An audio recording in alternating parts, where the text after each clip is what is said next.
Hello guys, welcome to this video, and we are going to talk about LPOs, how to create LPOs, how to convert those particular LPOs to GRNs, and also how to issue those particular LPOs to the supplier. So stay tuned.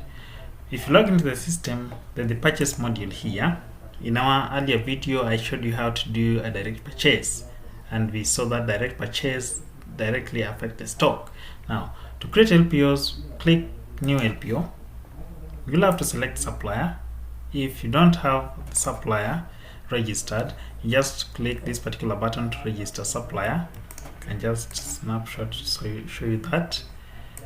Now assuming that I have my supplier registered, and of course I have also my stores registered, I'll say that this particular LPO is meant, of course this particular goods will be finally received in the main stores. That's why I have to select that. If there's an invoice attached to it from of course the supplier can put that there, the LPO date, and of course any due dates. So I'm going to issue an LPO 100 of these particular items, so that 35 shillings or maybe 40.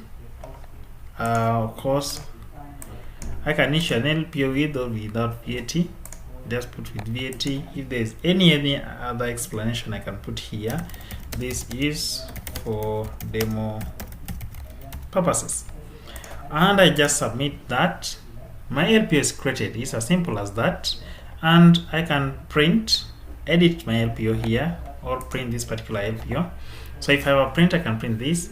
If I don't have a printer, I can click on the print button and save this to PDF, and I'll have this in either my landscape or portrait mode. Just save it to any folder.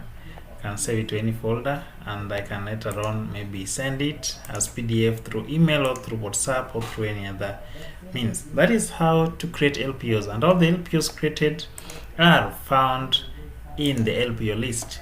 So you'll find that particular LPO here. Of course you can still view it, and there are even actions here. I can delete, view, or edit. Now once the supplier brings these particular goods on a given date, they'll come with this particular LPO that you sent to them. So how do you receive these particular goods and convert these to a GRN?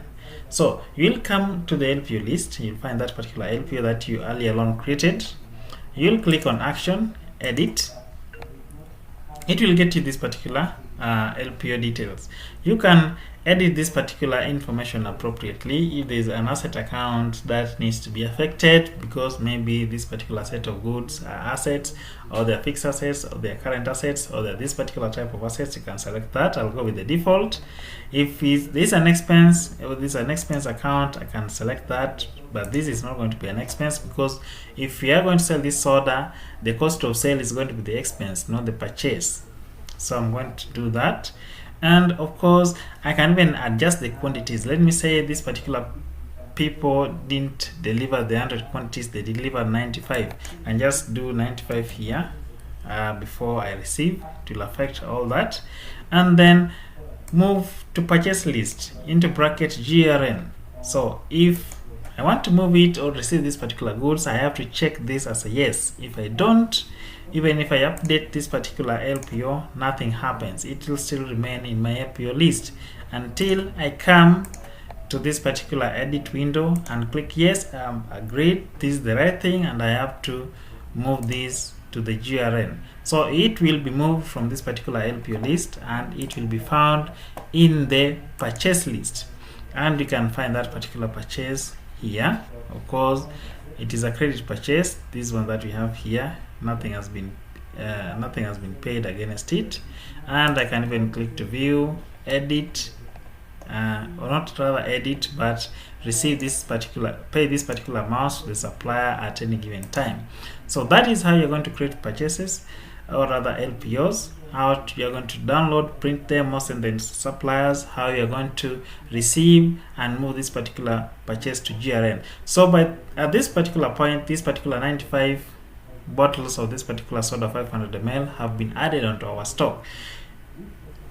LPOs do not automatically add items to the stock, but the action of converting it to a GRN is what adds these particular quantities onto the stock. So you have to note that.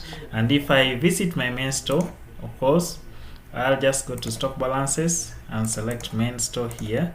I'll see my stock, of course, shall have already increased. I can even query this particular report from the item ledger, and I'll see that very well. So that is how we are going to register, create our LPOs, download them, and of course receive the goods once they have been delivered by the supplier. Thank you, and stay tuned for more videos.